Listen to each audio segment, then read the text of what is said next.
Hi guys, another beautiful day, glorious, not a cloud in the sky, a little bit windy and it's still early, so a little bit chilly. I'm really running out of options with my hair. So I'm just using different methods to cover it up. It's going to be too warm to wear a hat, so I've gone for this. My daughter tells me I look like Mary from the Bible, not Joseph, Mary, even with the beard. Hello my love. My wife agrees. She's just seen me. I've just got a look of shock on her face. Anyway.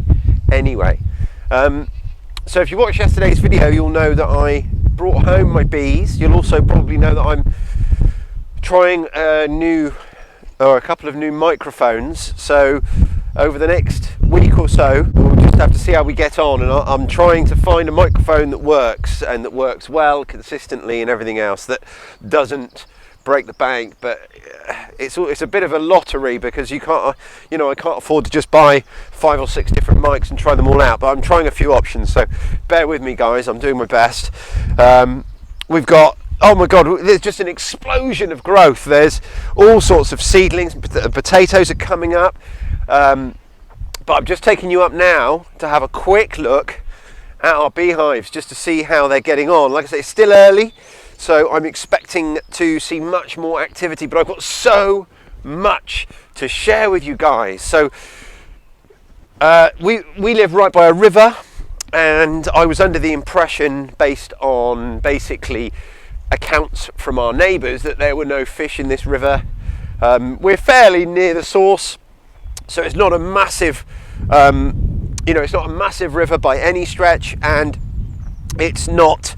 It's not unlikely that there wouldn't be any fish of an eating size up here because there's a weir as well, so it's cut off from the main part of the river. However, I found some and I've been baiting the river, putting in some bait, and I'll talk you through all of that process later on.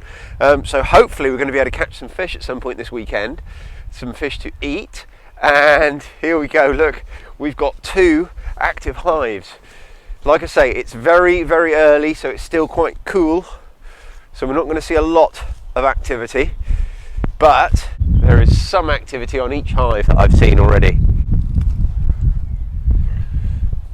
So this is the entrance. Let me see if I can get the camera to focus. Yeah, those are the bees that came home last night. That's the bottom of the brood there.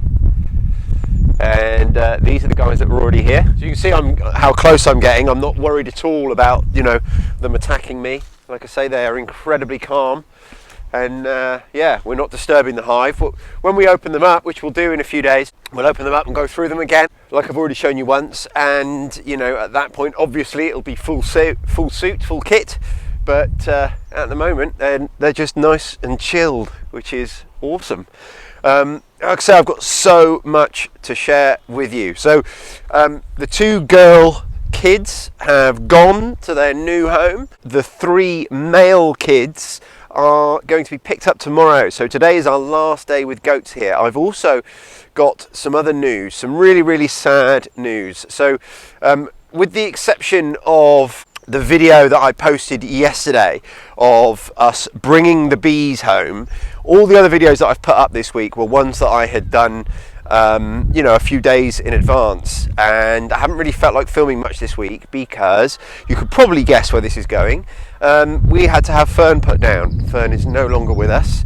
It's very, very sad because she's out of all the animals here, apart from our dogs, she's our longest serving member of the family. So very, very sad. But you probably know the story. If you followed me for a little while, you'll already know the story. But she was our oldest goat, and because she was a rescue, we never actually knew how old she was. And it could have been, the vet didn't know what it was, but we tried everything. She had antibiotics and she just deteriorated pretty fast last week. The vet came on Monday and then came back on Wednesday and basically put her to sleep because she was just getting worse and worse. She couldn't get up. She hadn't got up for a few days.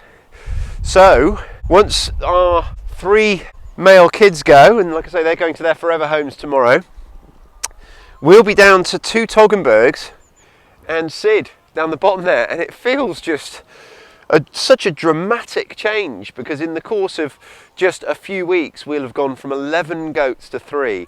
because of course we had, at one point, we had 7 kids, where, you know, before 2 of Fern's triplets died, we had 7 kids, we had 3 adult females and Sid.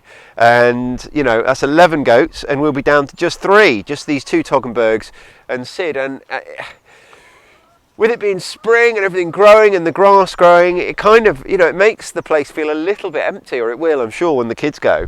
But, you know, we're not going to rush into, you know, buying more goats or anything. We're just going to plod along with those numbers for a little while, but that's where we'll be.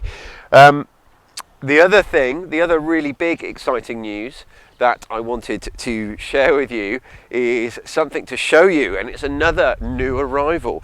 Don't get too excited if you're expecting a cute animal, it's not that, but in terms of the functionality of this place and time saving and my ability to perform certain things that at the moment I'm going to struggle with, it is a game changer. It's massive, and I'm so lucky because it was a gift.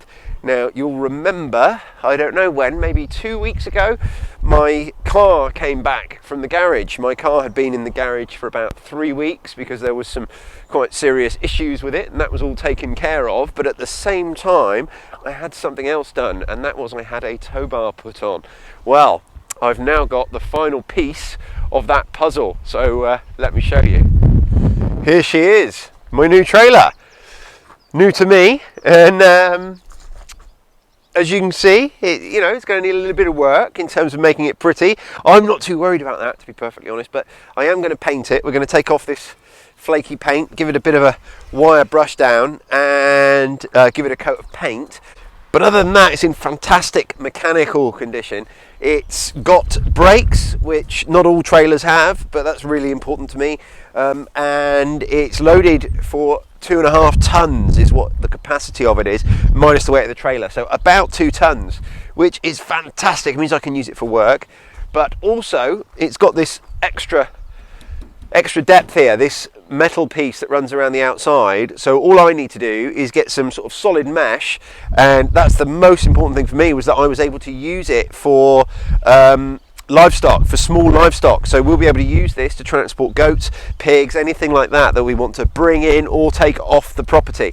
So that's the latest bit of huge news. Now, in this last bit of the sort of news round, bringing you all up to date with our news, I thought I'd just whip round and show you some of our plants and how they're getting on, some of our seedlings. Now, if you listen to the podcast, you'll remember back along I was encouraging everyone to take lots of risks and, plant some extra seeds early and, accept failure rates. Well, as it happens, this year has been an awful year for following that advice, because we haven't had that break in the frost early.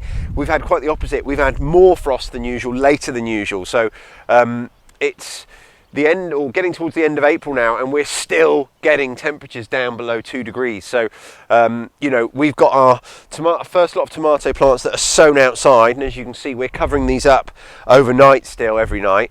So it's a bit early for those to be out, to be fair, but we're getting on okay. We've got more tomatoes back here, beans down there, runner beans, and then over in this polytunnel, as you can see, everything is just springing to life. So we've got loads of courgettes that have come up down here. Look, all these guys ready to go in. Obviously more tomato plants. We have got purple teepee, which are a dwarf French bean. We've got Sinesta, which are another dwarf French bean. We've got borlotti beans. We've got some of our, which are these? The pea shoots. Look, some of these guys are just coming out now. What else down here? We have got some cucumbers. This is a variety called Perfection, and down here we've got, they're called Burpless Tasty Green, I think, something like that, and these guys are doing really well. Back there are Brussels sprouts, which are obviously a really long season crop. They're coming on nicely. More moneymaker tomatoes, loads of spring onions. Our spring onions did really well, the ones that we overwintered, but they're coming to an end now, so these guys will go in to take their place. Asparagus peas, leeks, a few more tomatoes that we did some late sowings with. What have we got down here? Some all year round cauliflower, honeyboat squash, cabbage, everything's really going for it. Loads more beetroot back there ready to go in. These are all miscellaneous herbs. These are herbs that I did mark. It's probably easier for me to show you than tell you if possible. So I marked them like this with the actual seed packet over those sticks. But for some reason the mouse or the rat just came in and took them all. took the silver coverings. But yeah, there you go. Oh, and look, got loads and loads of carrots coming through back here. So yeah, things are really going great guns. So we've got a load more sowings that we've done in these outside tubs. Oh, our asparagus as well is cropping. We've had our first tiny crop of asparagus that I took just 2 days ago, and look already what's coming back. Look at this. So we will probably, and it's only going to accelerate over the next week or two, so we're probably going to get, you know, a family asparagus-based meal once a week for the next couple of weeks, and then maybe twice a week for, you know, a month or two after that at least. So this is our first year of properly cropping the asparagus, so it's really, really exciting. And then in this polytunnel, which I'm not sure I've brought you into for a little while, we've got all of our main crop tomatoes, but also we've got our super early potatoes, and look at them. Look how they're getting on fantastically well. So in another week or so I'm going to top these buckets up with a bit more compost, but these guys I suspect will be our earliest potatoes, and I might start in the next week or two moving them outside because we just don't need them in there anymore, or we won't do in a couple of weeks when the weather's warmed up that little bit. It's still getting fairly cold overnight. I have moved to shorts, for which I can prove. But yeah, we're getting there. We're getting there. Everything's coming on. Everything's starting to grow, which is nice. So all of our brassicas that we put in pretty early have survived and done quite well. We've lost a few lettuce, but not many. Trying to think what else I have to share with you. We've got lots of onion sets in, and even our outside potatoes now are starting to come through, and there's a stark difference between those that were under cover. You see those guys? Don't know how well you can see them, but these guys that were under cover, even the ones that were under what I'm calling partial cover, have done definitely better than the ones that were fully exposed. But even those guys, look, this has never had any cover back here. And you know how early I planted it. I planted it super early. So, you know, potato wise, we're doing really, really well.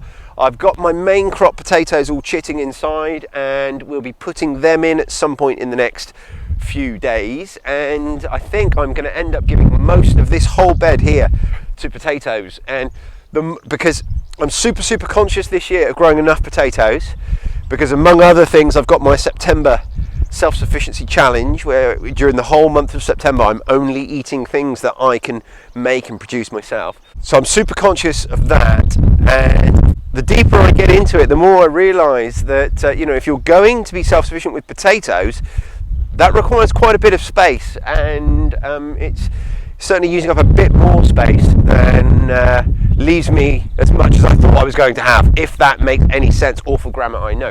This is my wife's bed. You don't need a huge space. My wife created this bed in about 10 minutes. She put some plastic down to kill, you know, this was just a weedy mound.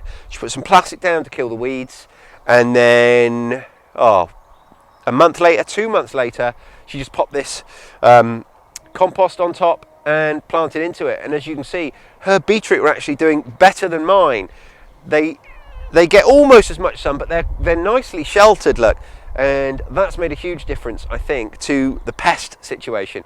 So her beetroot are doing better than mine, and she planted her tomatoes out yesterday. She's also got beans and peas and stuff in there. So you know, you don't need a huge space to grow vegetables. You definitely don't.